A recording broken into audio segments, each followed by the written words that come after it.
The words pierced me like a blade. "We no longer need your services." Amara's voice rang across the glass-walled boardroom, calm but merciless. Her fingers tapped the polished oak table as if my dismissal was nothing more than a routine announcement. Around us, executives shifted uncomfortably in their leather chairs, avoiding my gaze. At the far end, my younger brother Elias wore a smug grin he didn't bother to hide. He had been waiting for this day. "Is that all?" I asked, keeping my voice steady though my chest ached. "That will be all, Daniel," Amara replied coldly, already turning to the next item on the agenda. I gathered my notepad with deliberate calm, nodded politely at the board and walked out. The heavy door clicked shut behind me, sealing 15 years of loyalty and sacrifice in that room. I had just been exiled from Hartwell Global Freight, the family company I had helped transform from a crumbling local carrier into a nationwide powerhouse. My name is Daniel Hartwell, 45 years old, and until 5 minutes ago I was Executive Vice President of Operations, the man who kept the engine running while others posed for the cameras. But beneath the sting of betrayal, another feeling stirred, an unsettling calm. Because unlike them, I had prepared for this moment. And they had no idea what storm I was about to unleash. I walked down the hushed hallway toward my office, the echo of my footsteps a lonely drumbeat. My assistant Clara looked up as soon as I entered. Her eyes widened at my expression. "What happened in there?" she whispered, almost afraid of the answer. "Amar fired me. Effective immediately. I have to clear out by tomorrow." Her hand flew to her mouth. "She can't do that. You've carried this company for over a decade." And she did. I dropped into my chair, the shock still humming through me. My father had made Amara CEO 6 months ago, and the board bowed to his decision. It was her show now. "But why? You've brought in almost every major client." Clara pressed. "That's exactly why. I outshined her for too long. And she's never forgiven me for it." As the anger pulsed in my veins, I pulled open the bottom drawer of my desk. Inside rested a worn leather portfolio. I had assembled it in secret, page by page, contract by contract. Clara's eyes widened when she saw the documents inside. "Daniel, is that?" I allowed myself a thin smile. "Yes. 5 years ago I created Hartwell Strategies LLC. Every major client contract sits under that company, not Hartwell Global. They thought I was protecting the business. In reality, I was protecting myself." Clara's lips parted in awe. The empire they thought they had stolen was never theirs to begin with. The truth was simple. I had seen this betrayal coming long before today. My father, Richard Hartwell, always favored Amara. She had the charm, the polished smile, the friends in high places. She never challenged him, never threatened his authority. I, on the other hand, brought ideas, too many for a son in a family empire that worshipped tradition. "You're making waves, Daniel." Father would scold whenever I proposed bold new strategies. "Let's stick to what works."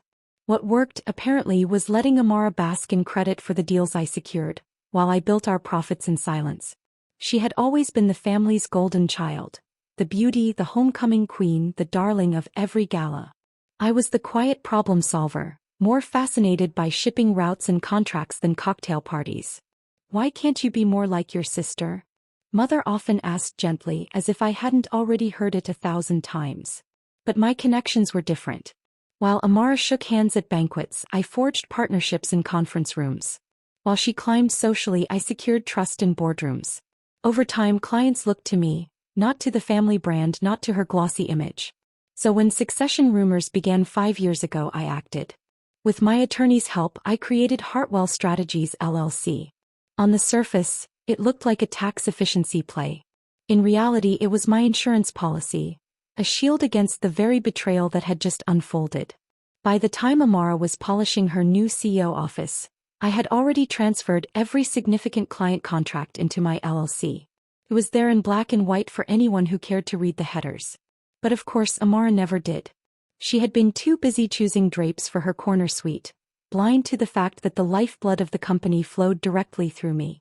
The morning after my dismissal, I returned early to pack my office. I wanted no audience. The halls were silent, the kind of stillness that makes you aware of every breath. As I slid family photos into a box, my phone buzzed. Clara glanced at the screen. "It's Miranda Chin from Apex Logistics," she said softly, "our largest client." I answered. Good morning, Miranda. Daniel, what's going on? I just got an email from your sister saying she's my new point of contact. Her voice was sharp with confusion. I smiled faintly. Yes. There have been changes. But our contract is with you, Daniel. With Hartwell Strategies. Does she even realize that? I doubt she's read the contracts yet. Would you like me to clarify things with her? Please. We signed with you, not with Hartwell Global. By the time I hung up, 3 other clients had called with the same concern. None of them intended to work with Amara. She had inherited the title, but I held the substance. At 8:30, as the office began filling with employees, my phone lit up. I let it ring twice before answering. Where are the client files? Her voice was clipped, panic carefully veiled. And why is Miranda Chin saying she won't work with us anymore? The files are exactly where they've always been, on the shared drive organized by account. As for Miranda, she's exercising her contractual rights. What contractual rights? I could picture her standing in that pristine office, her tailored suit hiding the flush creeping up her neck. Check the headers, Amara. Every major account is contracted through Hartwell Strategies LLC, my consulting firm. Hartwell Global is just the fulfillment partner. Clients chose to work with me, not the brand. The silence on the line was delicious. You can't do this, she hissed. I already did. 5 years ago. Father approved it and the board signed every document. This is sabotage. No, I corrected, my voice calm. This is business. You wanted the title. Congratulations. But the revenue, the trust, the real leverage, that belongs to me. As I hung up, Clara stepped into the doorway carrying her own box of belongings. I quit this morning, she said with a steady smile. HR knows I'm joining Hartwell Strategies immediately. For the first time in hours, I laughed. This wasn't just revenge. It was the beginning of something entirely mine. By late afternoon, the shock had cooled into strategy. I turned my dining table into a command center, laptop open, contracts fanned like cards, yellow pads stacked beside a half-eaten slice of pepperoni. Clara sat across from me with sleeves rolled to her elbows, transforming chaos into lists. Client priorities, renewal dates, operational dependencies, who needed reassurance first and who would follow momentum. I started dialing. Some voices were cautious, others relieved, and a few were fiercely loyal in a way that almost broke me. Apex confirmed. Then Mariner Foods. Then Rivet and Rowan. 14 top-tier accounts, one after another, committed to Hartwell Strategies. On a spreadsheet that represented nearly 80% of Hartwell Global's revenue. In my chest, it felt like oxygen. But oxygen doesn't build warehouses. As the calls slowed, the larger question pressed in: fulfillment. 4 years I'd relied on the company's infrastructure. Warehouse access, carrier relationships, route optimization software we'd customized to within an inch of its life. Without that skeleton, could I promise the same heartbeat? I stared at the ceiling, counting rafters like contingencies. Then I pulled up a folder labeled North Star, and opened the notes I'd written at 1:13 a.m. on a winter night 2 years ago. Phase 0 Partners. Riverbend Distribution, Chattanooga.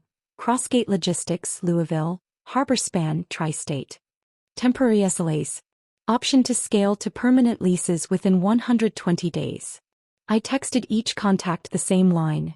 Need capacity within 2 weeks. I'll pay a premium for reliability. The replies came back within minutes. Curious, hungry, and willing. Fulfillment, I told Clara, isn't a palace. It's a network.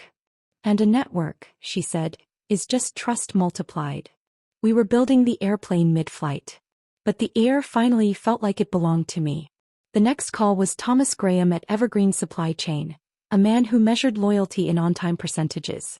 Celine, he said without preamble, I trust your brain. But brains don't load trucks. Can you deliver without the Hartwell infrastructure?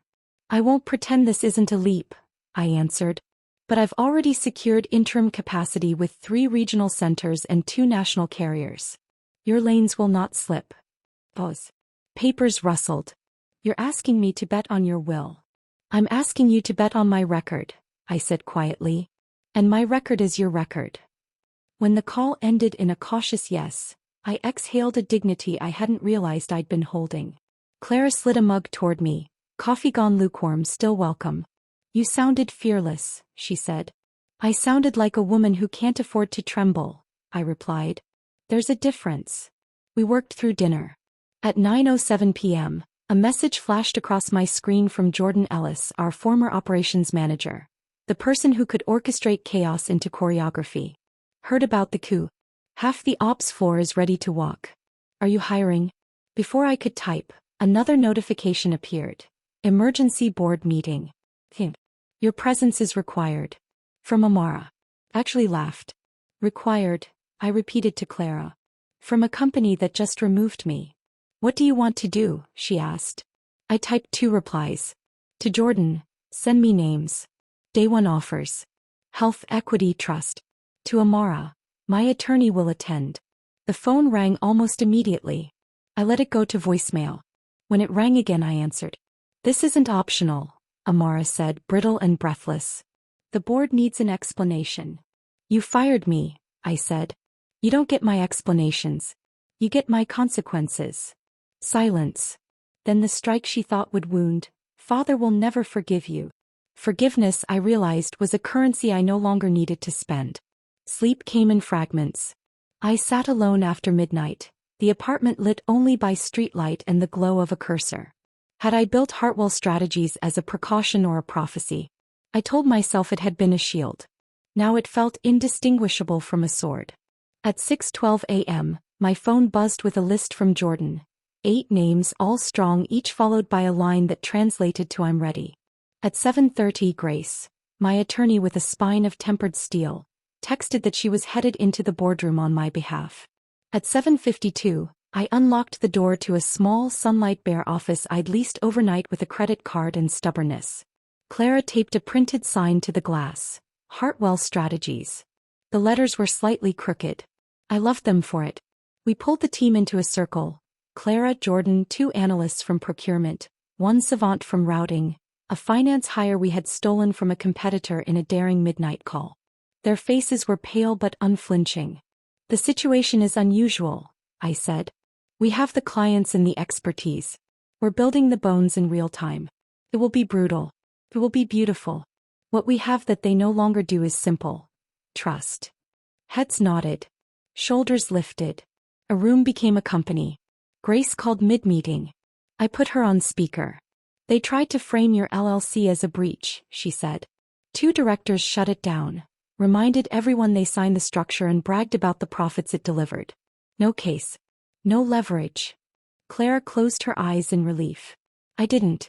Relief is a luxury best enjoyed after victory. There's more, Grace added. They've authorized Amara to make a counteroffer. Formalize your arrangement for 5 years, 7 figures performance bonuses. I looked around the room filled with people who had bet their careers on me. Tell them we'll review, I said. And tell them we're moving forward either way. We moved. Hard. Fast. Together. By week's end, our whiteboards looked like battlefields. Lanes redrawn, SLAs inked and initialed, failovers stitched into routes like secret passageways. Riverbend took overflow from Apex. Crossgate absorbed Mariner's seasonal spike. Harborspan opened nighttime dock windows that made our schedules sing. In the quiet between fires, Grace slid an envelope across my desk. Their formal proposal, she said. And a handwritten note from your father. I read the letterhead first because numbers are easier than love. Guaranteed minimums, accelerated payment terms, joint press strategy. It was generous, even strategic. It was also a leash if I wasn't careful. Then I turned over the note. You outmaneuvered us all. I should have chosen you. The sentence found the younger version of me. The intern who carried binders to meetings where her slides were praised but her name was never spoken. I sat with it until the sting dulled into something quieter. We marked up the draft. Premium over base. Mutual respect clause protecting our direct client relationships. Dispute resolution that didn't rely on boardroom theatrics. Aggressive, Grace said, smiling. But not unreasonable. That night I wrote the press copy myself, barefoot on the office couch, hair trapped in a pencil. Strategic expansion was the phrase we'd feed the world. The truth would live where it mattered. Inside the way we worked. Jordan found me at 11:43, flipping the lights in the bullpen. Since when do CEOs write press releases? Since queens started writing their own coronations, I said without looking up. Then make sure you spell your name right, he replied, and left me to finish crowning the version of myself I hadn't known I was becoming. The announcement landed on a Tuesday. Hartwell Global and Hartwell Strategies enter a multi-year strategic partnership to expand national logistics capacity. Polished headlines. Controlled narratives. Phones that would not stop buzzing. Clients congratulated us. Competitors probed for weakness. Recruiters tried to poach the very people who had chosen to stand in our foxhole. 2 days later, I walked out of Ironvale Defense with a signed commitment that doubled our projected revenue. Their procurement chief, Edward Hughes, shook my hand like a contract was a covenant. Your team delivers without spectacle, he said. We need less theater and more truth. Less theater, more truth. I carried those words back to the office like a blessing. Our new space, exposed brick, glass rooms named after first-win clients, hummed with purposeful noise. 23 employees became 27 by week's end. We bought servers that didn't wheeze and chairs that didn't apologize. We bought time. By afternoon, Jordan intercepted me at the door. Board accepted the counter, he said. 3-year primary partner designation. It's done. The team cheered. Someone popped a bottle that wasn't quite champagne. Clara cried into my shoulder and then laughed at herself for it. When the room quieted, I stepped onto a chair because the words wanted height. To building the version of this work we were told didn't exist, I said. One where the numbers speak louder than the politics and trust outruns fear. That night, after everyone left, I walked the halls alone. The sign on the glass caught the city's light. Hartwell Strategies glowing like a promise we could finally afford to keep. For the first time since the boardroom door had clicked behind me, I felt something that wasn't fury or strategy. I felt home. After Grace's call, the room pulsed with nervous energy. Jordan leaned forward, elbows on his knees. Are you seriously considering their offer? His eyes betrayed more fear than curiosity. I'll consider anything, I said carefully, but I won't sell us out for their convenience. Clara set a folder on the table, a neat stack of resumes. More defections, she said. People from procurement, warehousing, finance. They want out of Hartwell Global. I thumbed through the names, feeling a strange pride bloom alongside anger. These weren't just employees looking for paychecks. They were people who believed in me, willing to bet on my leadership over my family's dynasty. A knock startled us. A courier delivered a thick envelope. Inside was the board's official proposal, crisp and sterile, along with a single handwritten note from Father. You outplayed us all. I should have chosen you. The words hurt in a way nothing else had. I'd spent years yearning for that recognition. Now when I no longer needed it, it arrived like an echo. Jordan scanned the offer. 7 figures, guaranteed terms, performance bonuses. This is oxygen, Celine. On paper, I agreed. But oxygen can still suffocate if you breathe the wrong way. I took a pen and scribbled notes in the margins. Premium rates, protective clauses, client autonomy. If they want us, they partner with us on our terms.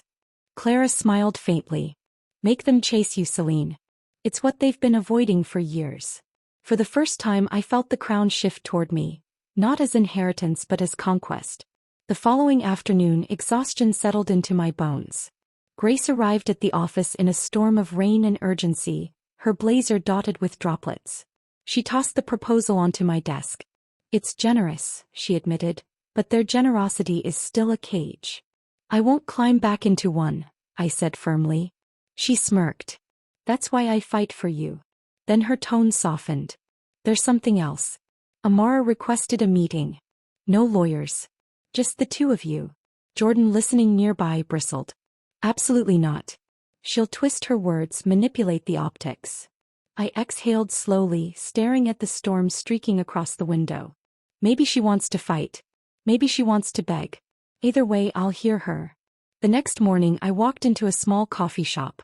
Amara was already seated, poised as always, her hands wrapped around a mug she hadn't touched. For the first time she looked less like an untouchable goddess and more like a woman cracking at the seams. You look tired, she said. So do you, I replied. Difference is mine comes from building. Yours from pretending. She didn't flinch. I've been thinking. You never trusted us. Not father, not me, not the board. That's why you built the LLC. Trust is earned, I answered coldly. You burned the company down. No. You lit the match when you fired me. I'm just refusing to suffocate in your flames. For once she looked away first. What happens now? That, I said, leaning forward, depends on whether we're still enemies, or just sisters who lost their way. The following weeks blurred into a rhythm of fire and foundation. Days bled into nights, nights into strategies scribbled on whiteboards. The office buzzed like a living organism. Calls, emails, coffee cups, victories and setbacks all tangled together. Every morning I held all-hands meetings. Here's today's battlefield, I would say, outlining the 3 biggest challenges. Here's who owns them. Here's how we pivot if the ground shifts. Every evening we debriefed. What worked, what broke, what needed stitching before dawn. We celebrated small miracles. A shipment that landed early, a client who praised our efficiency, a carrier who renewed with improved rates. Failures were owned fast and openly, never hidden. Sunlight kills rot, I told them. If something's broken, let's name it before it poisons us. 3 weeks in, Grace slid another envelope across my desk. Their counter to your counter, she said. I scanned quickly. Premium accepted, payment window tightened, client relationship clause included. But a new line glared at me. Both parties agreed to public messaging that positions the partnership as a strategic expansion rather than a corrective measure. I smirked. They want a story. They need a story, Grace corrected. They're bleeding pride. And pride is expensive. That night, barefoot on the couch, I wrote the press release myself. Since when do CEOs do their own PR? Jordan teased as he left. Since women stopped waiting for men to tell their story, I shot back. He grinned. Then make sure you spell your name right, boss. The press release landed on a Tuesday morning. Hartwell Global and Hartwell Strategies formed strategic partnership to expand logistics reach. Clean, rehearsed, dripping with spin. Phones rang non-stop. Clients sent congratulations.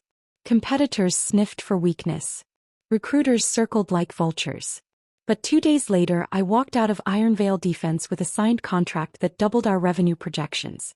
Their procurement director, Edward Hughes, shook my hand like he'd found a rare weapon. Your company delivers without theater, he said. That's what we want. Truth, not performance. I carried his words back like a medal. In our new headquarters, exposed brick walls, glass meeting rooms, names of our first clients etched on doors. The energy was electric. 23 employees became 27 by week's end. We bought servers that hummed instead of groaned. We bought chairs that didn't collapse mid-shift.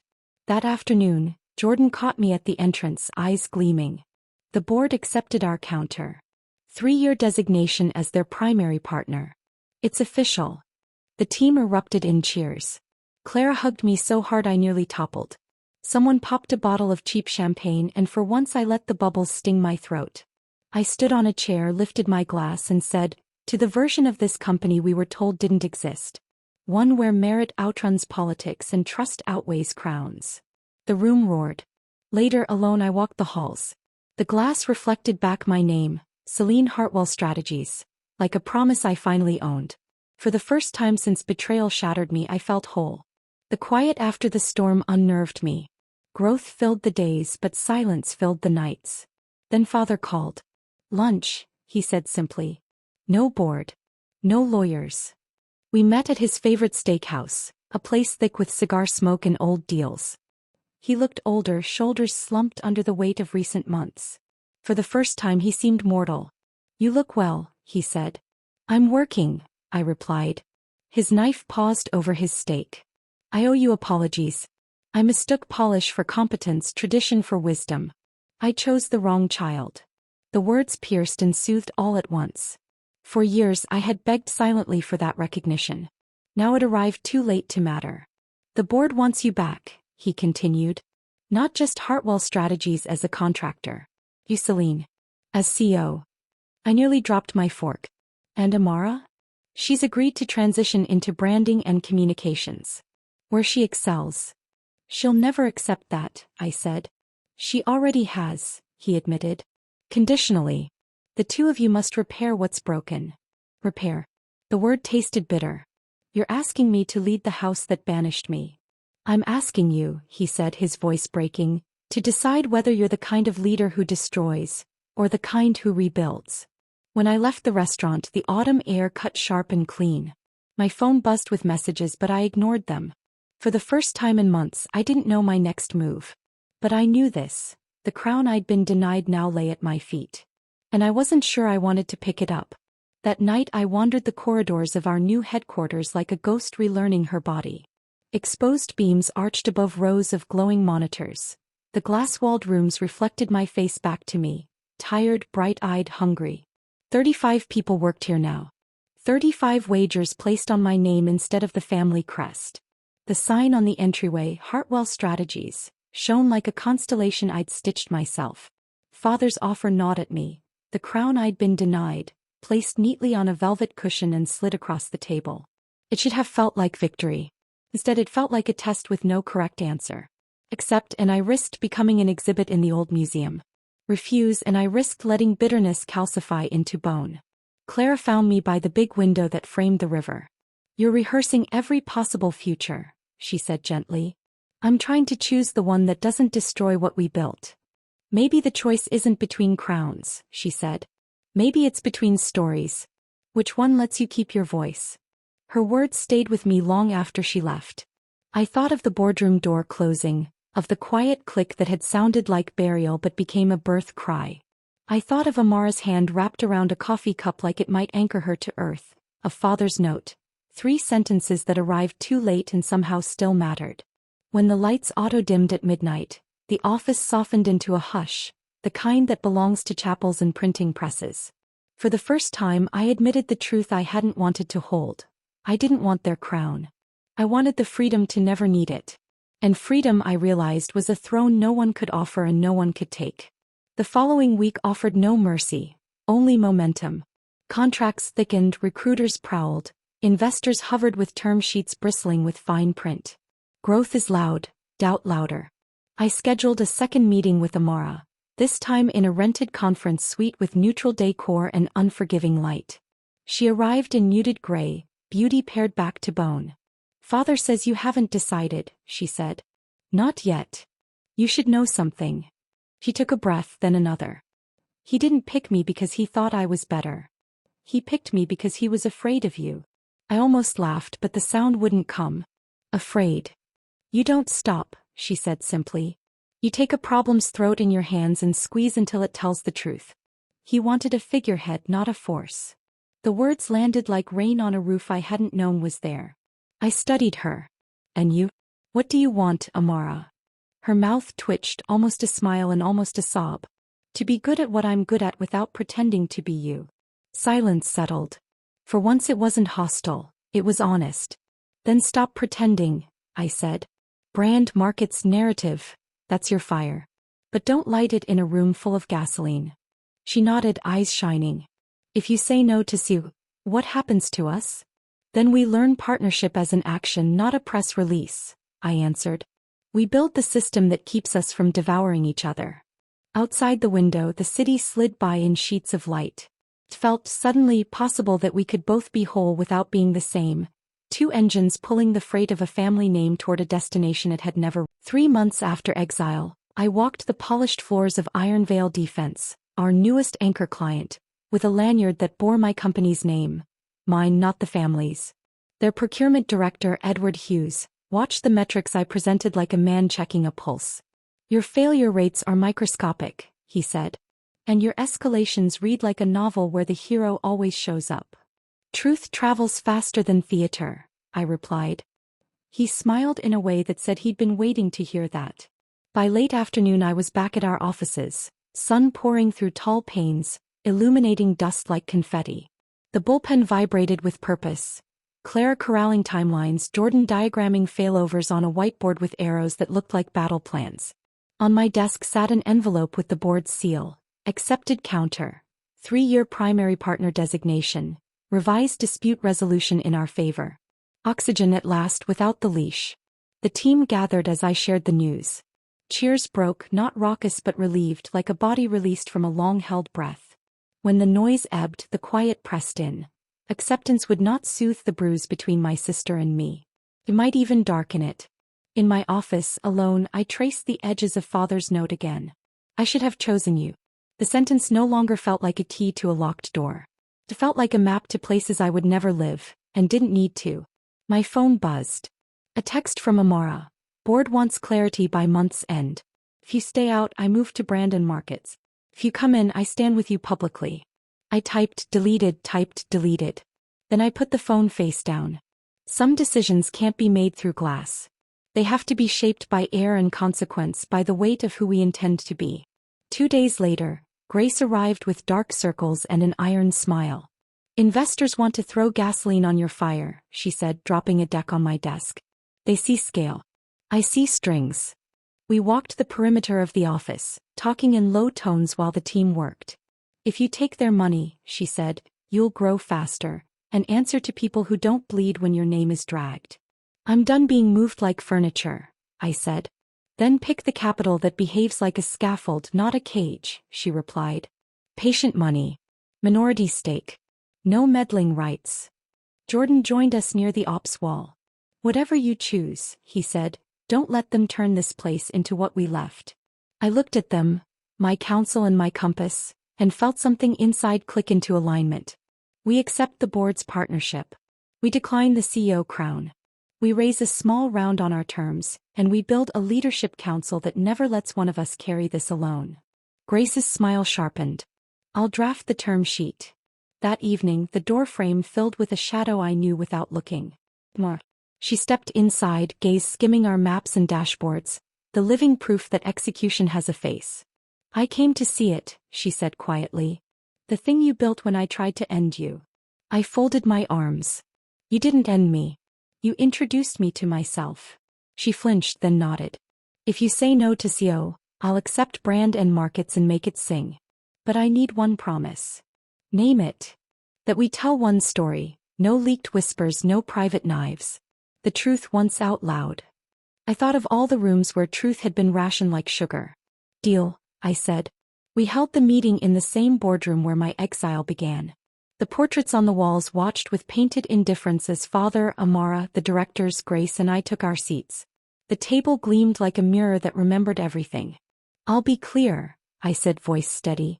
I'm declining the CEO role. A ripple, a gasp disguised as a cough, moved down the line. I continued before anyone could weaponize the pause. We will remain your primary logistics partner under the terms we negotiated. We'll collaborate on a joint narrative that frames the partnership as expansion, not rescue. And internally, you will restructure so that responsibility matches talent. Father's throat worked. And the two of you? I looked at Amara. She held my gaze. We're done performing rivalry, I said. She'll lead Brand and Markets.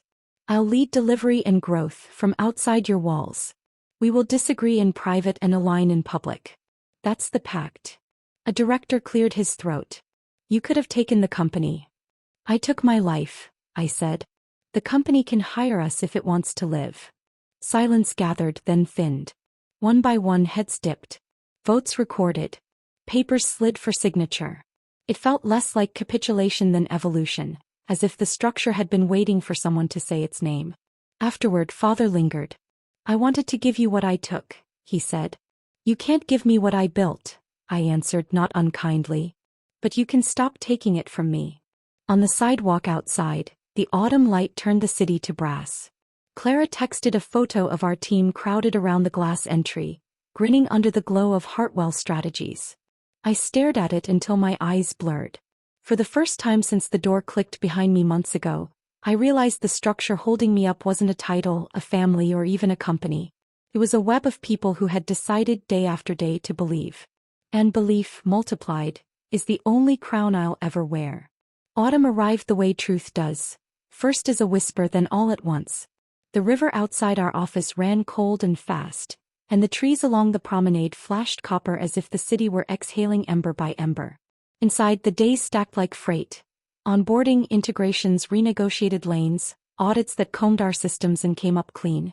Growth had its own weather, a pressure you learned to breathe. At night, when the building thinned to a hush, I walked the perimeter and read the whiteboards like scripture. We had built redundancies into our redundancies. We had names against every risk.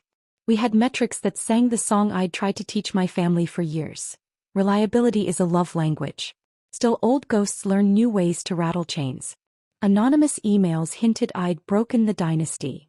A columnist suggested Hartwell Strategies was a cudgel masquerading as a company. The narrative tried to swerve. I refused to chase it. We answered with service levels and delivery windows, with customers who renewed early and expanded scope. One evening Amara called. Her voice had lost its edges. "I watched your interview," she said. "The part where you said leadership is stewardship, not stage time." "That's how I run my house," I replied. She hesitated. "I miss having a sister." I leaned against the glass and watched two joggers stitch their way down the river path. "I miss not being a weapon," I said. "Maybe we can both miss less if we build something neither of us has to defend." Silence held for a fragile beat. Then she said, "The gala is next week. If you come, we tell one story." My pulse kicked. Not fear. Readiness. "One story," I said. "Or none." 3 weeks later, I received an invitation to Hartwell Global's annual gala. The letter bore my father's signature, not Amara's. I almost declined. The idea of walking back into that ballroom, under chandeliers where I had once stood invisible, twisted my gut. But Clara urged me. "If you don't go," she said, "you'll always wonder what you walked away from." So I went. The ballroom gleamed, the air thick with perfume and calculation.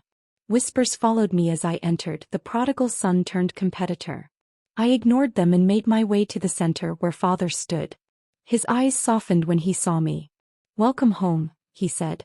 I almost laughed. Home. Strange word for a place that had exiled me. Amara appeared at his side, gown shimmering like armor. For a moment the crowd faded and it was just the two of us. She extended her hand. "Shall we try again?" I hesitated, then took it. The cameras flashed, freezing the gesture into history. Later, as the speeches droned on, I stood at the edge of the room, wine untouched. A board member approached, smile polished. "Your return is what this company needs," he said. I met his gaze. "My return isn't guaranteed." He faltered, confused. I realized then how much power I held. They wanted me, but they no longer defined me. That distinction was everything. When I left that night, the city lights shimmered like 1,000 questions. None of them had easy answers. The following morning, my office was a hive of anticipation. The team knew where I had been, though no one asked directly. Instead, they worked harder, as if proving their loyalty before a verdict was rendered. Jordan cornered me during lunch. "So, are you going back?" I leaned against the window, staring at the skyline. "I don't know." "Then know this," he said firmly. "We didn't follow you out of convenience. We followed because we believed in you. Don't drag us back into the cage you escaped." His words struck deep. Loyalty wasn't a line in a contract. It was flesh and bone, risk and sacrifice. And they had all risked everything to stand beside me. That afternoon father called. "The board is restless," he said.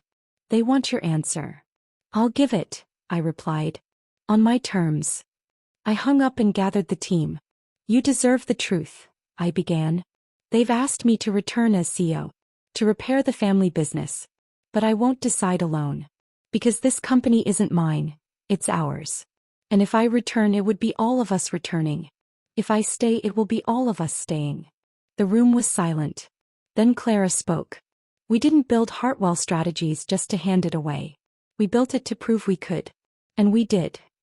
Her conviction rippled through the team. In that moment, my decision crystallized. Not because of vengeance, but because of love. I met father and Amara in the boardroom of Hartwell Global, the same room where I had been fired months earlier. The circle was complete. "I've made my decision," I said, voice steady.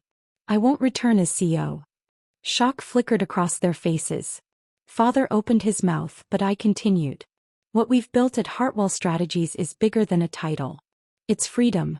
It's proof that I don't need a crown to lead."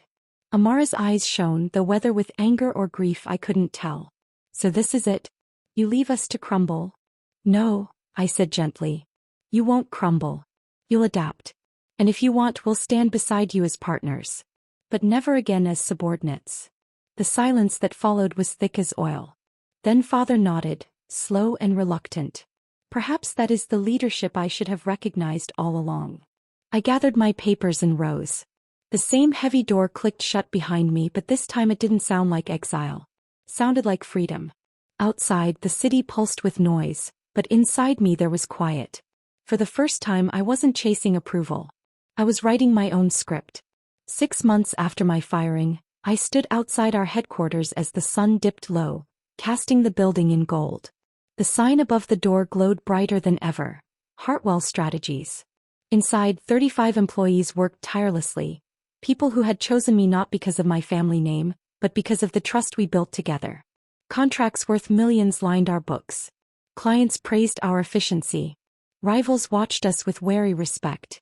I thought back to that boardroom, to the smug smile on Elias's face, to Amara's cold dismissal, to father's silence. What they intended as my burial had become my resurrection. The sweetest irony was that Hartwell Global, the company that had cast me aside, now relied on us for survival.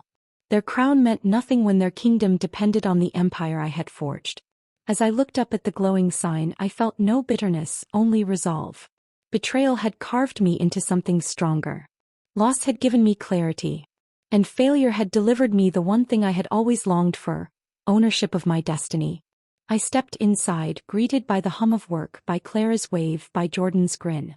My family might never truly forgive me. Amar might never stop resenting me. But here within these walls, I had found another kind of family, one I would never betray. The story wasn't over. In fact, it was only beginning.